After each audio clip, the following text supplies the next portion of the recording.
tarif PPN tahun depan akan naik sebesar 12% per 1 Januari.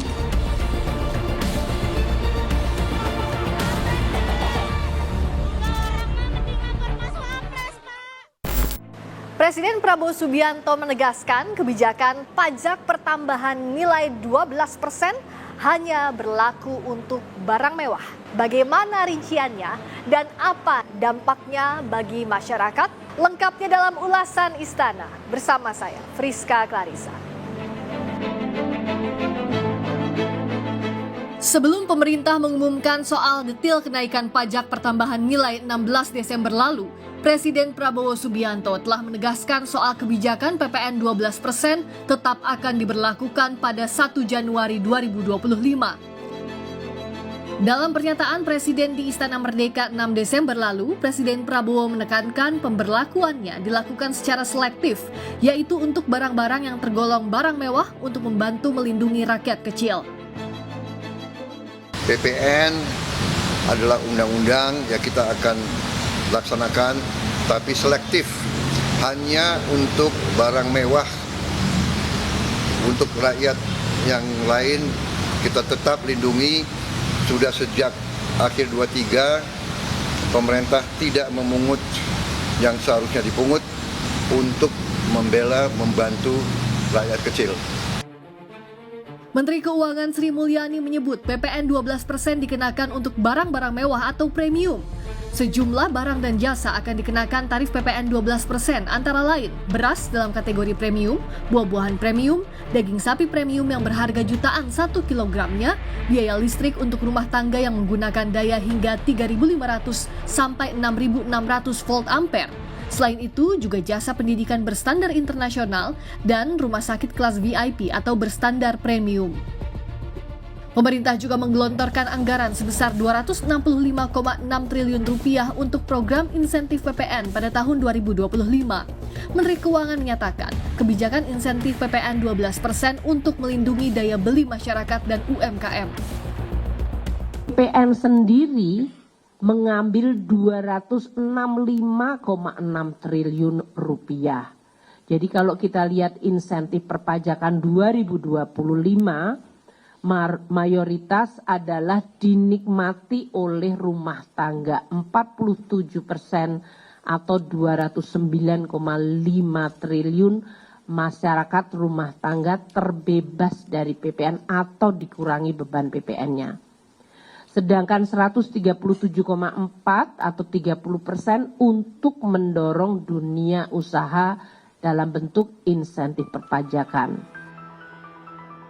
Lantas bagaimana masyarakat menyikapi pemberlakuan PPN 12% pada awal 2025 nanti? Survei Litbang Kompas awal Desember lalu memotret jawaban sebagian besar masyarakat akan lebih berhemat dalam berbelanja. Sebanyak 51% responden menyatakan akan menghemat belanja. 7,4% akan menurunkan standar belanja atau beralih produk yang lebih murah.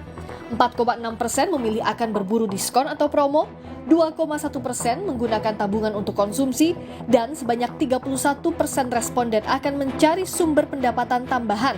Ada 1,3% akan berhutang demi dapat berbelanja. Dengan kenaikan PPN, sejumlah warga berunjuk rasa di seberang Istana Merdeka menyampaikan petisi menolak kenaikan PPN 12%. Inisiator petisi meminta pemerintah membatalkan kebijakan itu. Beberapa dari mereka diminta masuk ke Sekretariat Negara menyampaikan tuntutannya didampingi petugas keamanan. Koordinator aksi menyebut ada upaya untuk meredam kenaikan PPN 12% dan dibuat tidak begitu hebat seolah biasa saja.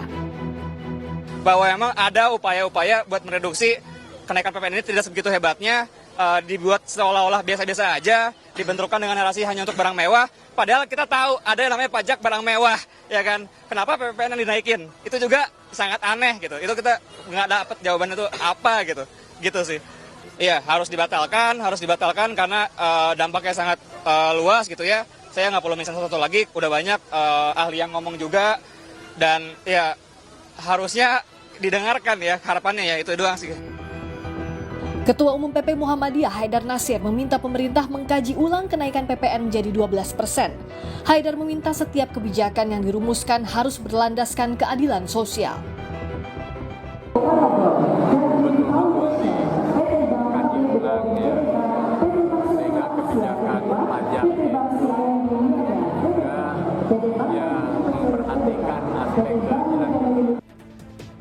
Bicara soal kategori mewah dan premium, layanan digital musik dan film juga terdampak. Meski terlihat kecil, tetapi kenaikan PPN menjadi 12% untuk layanan streaming akan dirasakan bagi mereka yang berlangganan beberapa aplikasi sekaligus. Meskipun pemerintah memberikan sejumlah insentif setelah naiknya PPN, sejumlah pengamat ekonomi mengkhawatirkan penerapan PPN 12% akan menaikkan harga barang-barang di pasaran. Pengamat mendesak pemerintah ketat dalam melakukan edukasi, pengawasan, dan mengembalikan kepercayaan masyarakat, salah satunya dengan jangan ada lagi korupsi perpajakan. Berbahaya dari kenaikan PPN ini, kalau naik dari 11 ke 12% sendiri, itu sebenarnya dampak aktualnya tidak sangat membebani.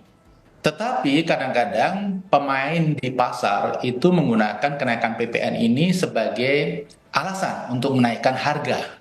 Dan menaikkan harga ini bisa 10%, 15%, 30% begitu.